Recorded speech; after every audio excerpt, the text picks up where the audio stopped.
de masas sólidas a nivel de la mama, entonces están contraindicadas a poder utilizar estrógenos o terapia estrogénica como tal. Para esto también se ha hecho un tamizaje para la detección de lo que va a corresponder el mismo cáncer de mama. Si bien existen modificaciones, siguen existiendo modificaciones según las escuelas para determinar los tamizajes correspondientes. En la Sociedad Americana de Ginecología ha indicado que el tamizaje asociado a la mamografía se debería empezar a los 45 años cuando no se cuenta con factores de riesgo. ¿Listo? Si las pacientes tienen factores de riesgo, esta inicia 10 años antes. ¿Qué significa eso? A los 35 años ya se puede solicitar a aquellas pacientes una mamografía. Entonces ya se puede realizar. La frecuencia entre los 45 y 54 años de forma anual y después de los 55 años cada 2 años. Y la edad de último tamizaje se debe continuar si la esperanza de vida es mayor a los 10 años. La Sociedad de Detección de Cáncer ha identificado que el tamizaje se debe iniciar arriba de los 40 años de edad, no a los 45 como en la Sociedad Americana. Y la frecuencia nos indica que debe ser de forma anual y no hay un límite para poder realizar nuestro tamizaje. Y la salud que corresponde de ginecología y obstetricia asociadas a la salud materna como tal, ha identificado que el tamizaje también se inicia después de los 40 años de edad, pero si este es negativo, nuestra frecuencia se debe realizar cada 2 a 3 años hasta los 74 años y continuar si la esperanza de vida es mayor a los 10 años correspondientes. ¿Listo? Entonces, no es norma de que se tenga que realizar sí o sí mamografía a todas las mujeres a los 75 años de edad. No. Entonces, las escuelas nos indican que debemos identificar factores de riesgo. Si estas pacientes tienen factores de riesgo, podemos empezar antes, pero de forma normal, alrededor de los 45 o 40 años de edad. Asociados a otros cánceres como tal, existe lo que es el cáncer de endometrio. ¿Se acuerdan cuando hablábamos de cáncer de endometrio? Toda aquella paciente que sangra y ya no está menstruando, debo pensar lo peor. ¿Listo? Entonces, en estas pacientes, si bien el cáncer de endometrio, 11.350 mujeres morirán por cáncer de endometrio, ha sido un porcentaje que se ha podido pronosticar. 4% de todas las muertes por cáncer a nivel del endometrio. Y es poco común en mujeres de menos de los 45 años. ¿Y cuál es el tipo más común? El tipo 1, ¿verdad? Que va a estar asociado al 80% de los casos. Si bien no existe un tamizaje específico para el cáncer de endometrio, ¿qué es lo que debo determinar con una paciente sangra en la época de la menopausia y posmenopausia? ¿Qué tengo que pedirle?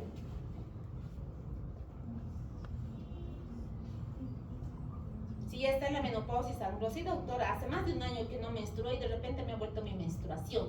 ¿Y cuántos años tiene, señora? 50. ¿Y es cuándo ha sido tu última menstruación? Sí, un año. Ya debe ser casi 2 años y he vuelto a menstruar. ¿Habrá sido menstruación? No, ya no es menstruación. Entonces, cuando estas pacientes sangran, siempre les dije, no debemos pensar lo peor. ¿Y qué le tengo que pedir? ¿Qué es lo primero que le tengo que pedir? Papá Nicolau, si está sangrando del útero, una histeroscopia. Lo primero que le voy a pedir, ya, pero para hacer la biopsia, ¿qué tengo que medir? El endometrio. ¿Y cómo voy a medir el endometrio en esta paciente de la menopausia? Ecografía. Tengo que hacerle su simple ecografía para ver el grosor del endometrio. Si este grosor se encuentra menos o igual de 5 milímetros, significa que está bien. Pero si este grosor es más de 5 milímetros, significa que existe un incremento del endometrio y está en la menopausia. Y debo preguntarle, señoras, ¿recibes terapia de reemplazo hormonal? Si está recibiendo, ¿hasta cuánto es el grosor? Hasta 8 milímetros, máximo 8 milímetros de grosor. Entonces, lo que sí debo solicitarle es, no le voy a hacer una biopsia y de repente su endometrio era 1 milímetro. ¿Qué le voy a biopsiar? No tengo nada para biopsiar a esta paciente.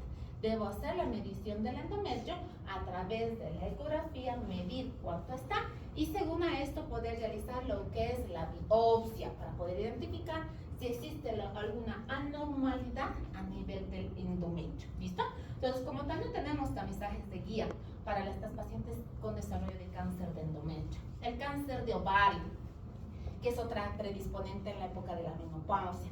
No es normal que nuestros pacientes tengan quistes o formación de quistes, teratomas a nivel del ovario cuando están en la menopausia. Entonces el cáncer de ovario, el epitelial, ¿se acuerdan? Es el más común, es la quinta causa de muerte. Menos del 25% son diagnosticadas en etapa temprana y más del 70% se diagnostican en etapa tardía, estadio 3 o 4 del cáncer de ovario como tal.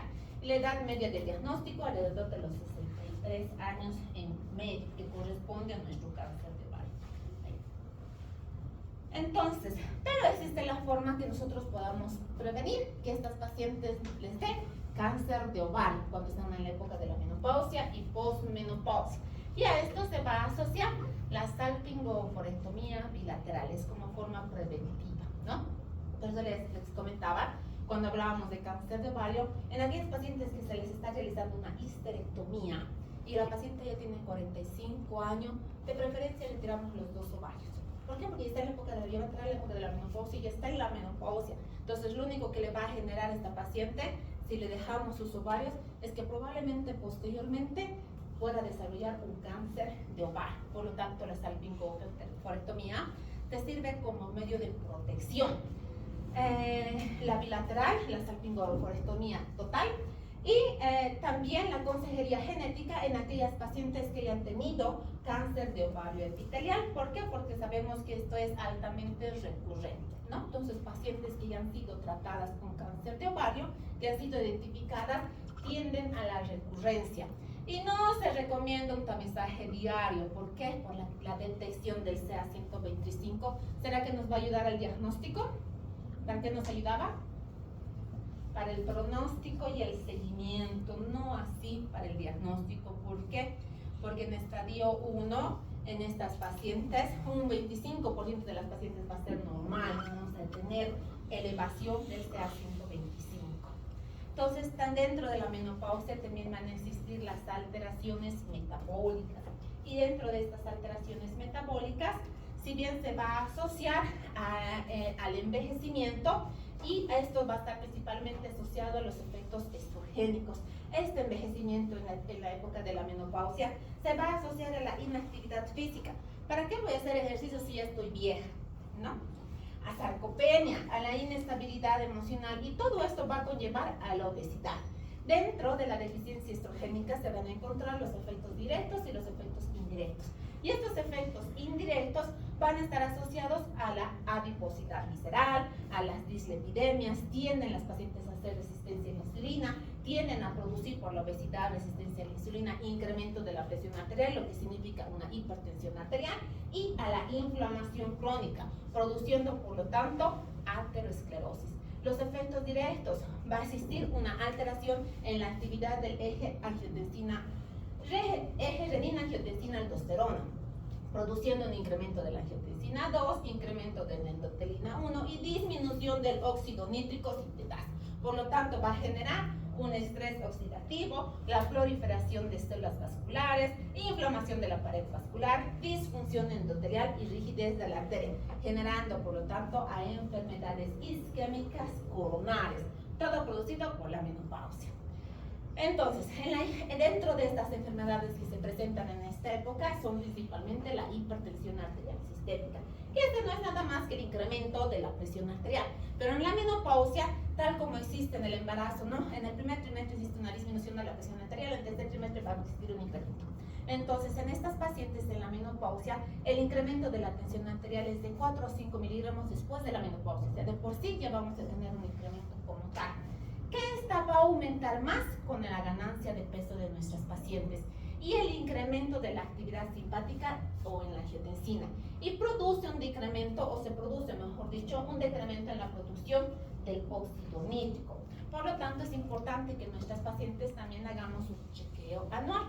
Es importante que nuestras presiones se encuentren por debajo de 120/80.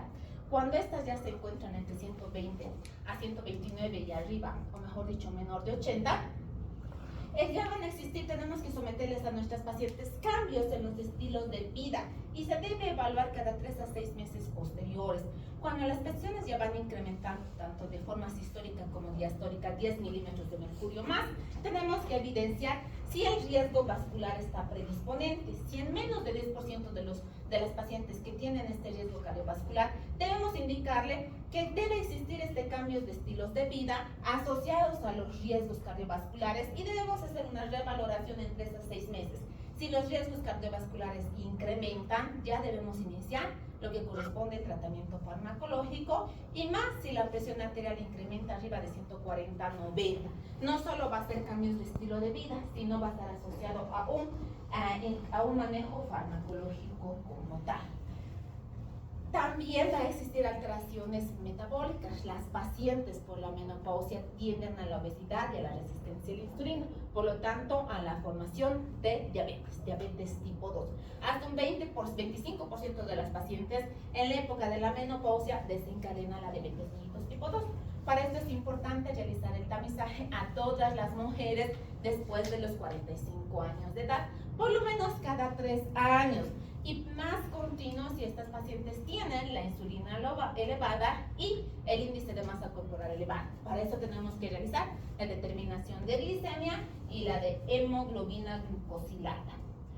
Por lo tanto, ¿cómo va a ser nuestro diagnóstico en forma general? Si bien la menopausia va a afectar de forma sistémica, por eso es síndrome climatérico de la menopausia como tal. Entonces, en estas pacientes existen síntomas vasomotorios, neurológicos, alteraciones urinarias, de incontinencia, osteoporosis, alteraciones o predisposición a cáncer, alteraciones metabólicas como la diabetes, la presión arterial. Entonces, toda esta sintomatología, si bien nuestros pacientes acuden a los 40-45 años en promedio, debemos hacer una buena historia clínica asociada a nuestro examen físico. Nuestro examen físico principalmente para evidenciar la zona genitourinaria. Pedir nuestros exámenes de laboratorio complementarios, los exámenes auxiliares y poder realizar un diagnóstico diferencial. Por lo tanto, mi historia clínica va a ir dirigida a esta sintomatología vasomotora, por sensación de bochornos, dolores de cabeza, palpitaciones, cambios de carácter, insomnio, porque es la sintomatología que más predispone a nuestras pacientes, que es la causa más común que acuden a consulta por la sintomatología de la menopausia. Por lo tanto, en la anamnesis es importante poder determinar si existen alteraciones en el flujo vaginal, si existen síntomas de acompañamiento, irritación, irritabilidad, se aumentó la presión, esta paciente desencadenó o está desencadenando diabetes. Nuestros exámenes van a ir dirigidos a nuestro perfil hormonal. Folículo estimulante, luteinizante, estrógeno y progesterona es lo que debemos determinar para poder identificar los niveles hormonales que se encuentran en nuestras pacientes para iniciar nuestra terapia de reemplazo hormonal y evaluar el efecto endometrial. ¿Cómo voy a evaluar nuestro efecto endometrial? Con nuestra ecografía transvaginal, y si esta está mayor, sí o sí debo realizar lo que es la biopsia endometrial. Por todos nuestros síntomas metabólicos que tengo que pedirle nuestro perfil lipídico y si estas pacientes tienen los factores de riesgo que habíamos mencionado, la medición de la densitometría ósea. Por lo tanto, en nuestro examen físico, desde la cabecita a los pies, que voy a identificar en nuestros pacientes si existe una hipotrofia mamaria. ¿Qué significa eso? Me dicen, sí, la gravedad está afectando. Y es cierto, ¿por qué? Porque pierde la elasticidad en las mamas, en la piel, en la mucosa de las pacientes.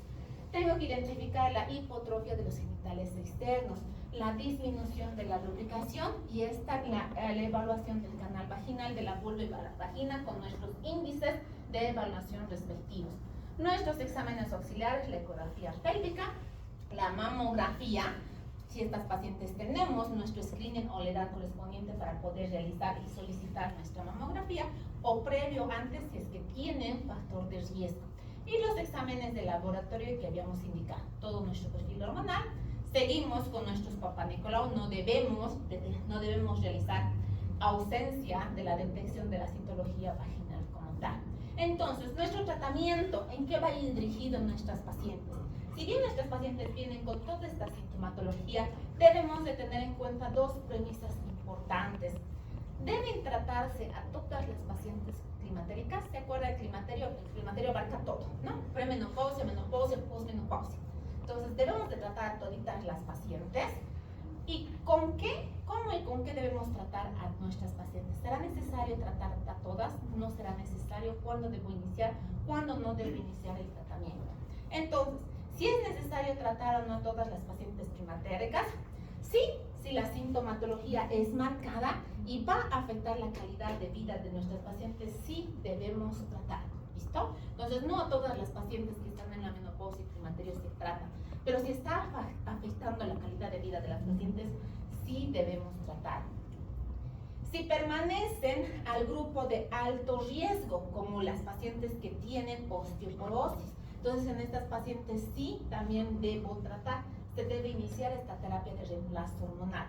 Y para otros autores se deberían tratar, ya que va a ayudar a que estas pacientes se conserven aparentemente más jóvenes. Otra literatura indica, sí, deberíamos tratar a todas, porque el efecto estrogénico hace que mejore esta calidad de vida en las pacientes. Por lo tanto, todas las pacientes van a existir una disminución de la elasticidad, una disminución del flujo vascular. Entonces, por lo tanto, a toditas se deberían tratar, según otra literatura. Pero otra literatura nos indica que no, que solo aquellas que tienen una sintomatología más marcada. ¿Y cómo y cuándo y con qué voy a tratar a las pacientes? Se puede decir que la medicación para el síndrome climatérico puede dividirse en lo que corresponde al tratamiento no hormonal y al tratamiento hormonal, que ya habíamos visto aparte de este tratamiento en síntomas genitourinarios. Entonces, van a estar basados principalmente en las medidas generales y en la terapia de sustitución hormonal o lo que se conoce como terapia de reemplazo hormonal. ¿Listo? Entonces debemos educar a nuestras pacientes que el cese de la menstruación no es un límite. Algunas pacientes dicen, no, ya he dejado de ser mujer porque ya no tengo más menstruación. Entonces algunas pacientes entran en depresión. O, ¿qué otro término he escuchado? Ya no soy... igual otro término de depresión que identifican las mujeres, que se sienten menos mujeres porque ya no van a poder gestar más. Se debe inducir a la autoconfianza, el acondicionamiento físico, no porque están en la menopausia, porque tienen 40 años, no van a hacer actividad física. Suficiente reposo nocturno, una dieta equilibrada, el calcio de 1000 a 1500 miligramos día, vitamina D, bastante vitamina D, prohibir fumar y disminuir el consumo de alcohol. ¿Listo? Entonces se debe prohibir el cigarrillo. Entonces la terapia de reemplazo hormonal se ha utilizado hace bastantes años y genera estos múltiples beneficios a las pacientes, porque como habíamos visto, el efecto estrogénico va a afectar a toda la calidad de vida de las pacientes. Por lo tanto, se debe individualizar según la necesidad de cada paciente. En cuanto a los estrógenos, tenemos lo que corresponden a los estrógenos bioral, transdérmico y vaginal. Si bien lo que es el vaginal está a predisposición principalmente para estos síntomas genitourinarios, no son los únicos, porque no solo va a existir en la menopausia y el climaterio el síntoma genitourinario o el síndrome genitourinario. También para eso están los bioral y transdérmica. Entonces, dentro de los estrógenos naturales, estos van a estar los estrógenos equinos y los estrógenos humanos como tal, que estos ya vienen de presentación oral, transdérmica y vaginal. Entonces, dentro de la vía oral tenemos lo que son las tabletas que esta es una terapia local, y dentro de las tabletas orales también vamos a encontrar, dentro de lo que corresponde a la vía oral, que son las tabletas, y la terapia local vamos a encontrar las cremas vaginales, las tabletas vaginales, los pesarios que se utilizan también para los síntomas genitourinarios en aquellas pacientes que van a estar asociadas a prolapsos, y los anillos vaginales, que les he dicho que nosotros en nuestro medio no tenemos mucho los anillos vaginales. Sí tenemos lo que son los pesarios. Las vías transdérmicas, el parche, el gel, los implantes a base de dispositivos subcutáneos y los inyectables que pueden ser intramusculares o endovenosos. En nuestro medio tenemos gran cantidad de lo que va a corresponder a los estrógenos.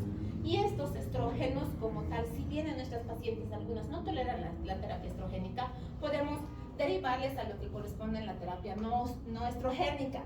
Pero la terapia no estrogénica, si bien está dirigida en el síntomas o los síndromes genitourinarios a lo que son los lubricantes y el gel, o aumentar la vida sexual en nuestras pacientes, en aquellas pacientes que tienen estos bochornos, sofocos, calores, no va a ayudar mucho el utilizar por vía vaginal. ¿Por qué? Porque su vía sistémica, el paso sistémico es mínimo. Por lo tanto, en estas pacientes que no de forma directa podemos iniciar lo que es la terapia estrogénica como tal, en estas pacientes debemos utilizar Aquí están los fitoestrógenos, ¿listo? ¿Qué serán los fitoestrógenos? Los fitoestrógenos son unos derivados naturales del estrógeno, es decir, son producidos, como han visto, todos los fármacos se producen por plantas, entonces estos fitoestrógenos también son producidos a través, son derivados de plantitas, ¿listo?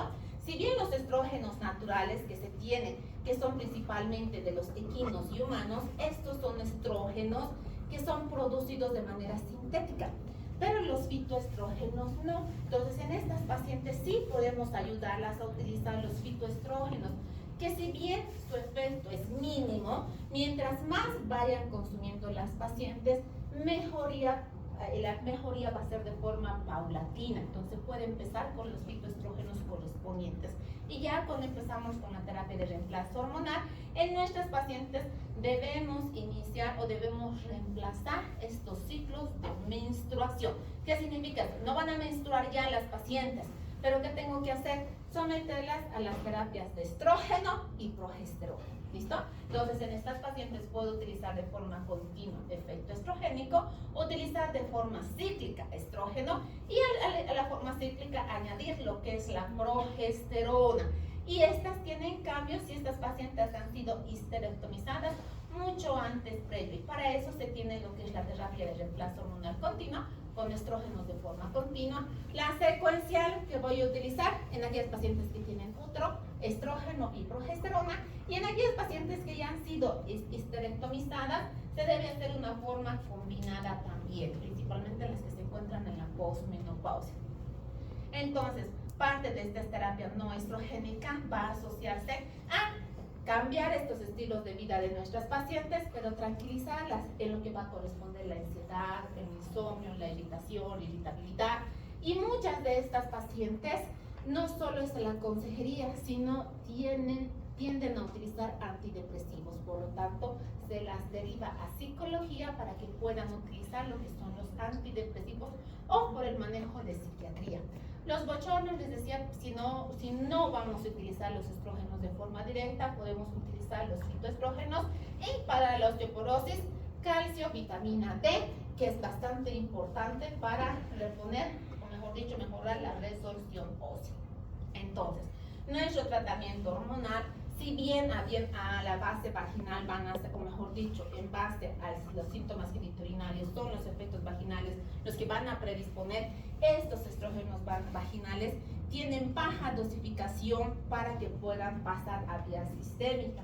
Pese a tener esta baja dosificación por vía sistémica, existen las contraindicaciones respectivas, que son cáncer de mama, cáncer de endometrio, sangrado uterino anormal o si tienen algún tipo de problema cardiovascular.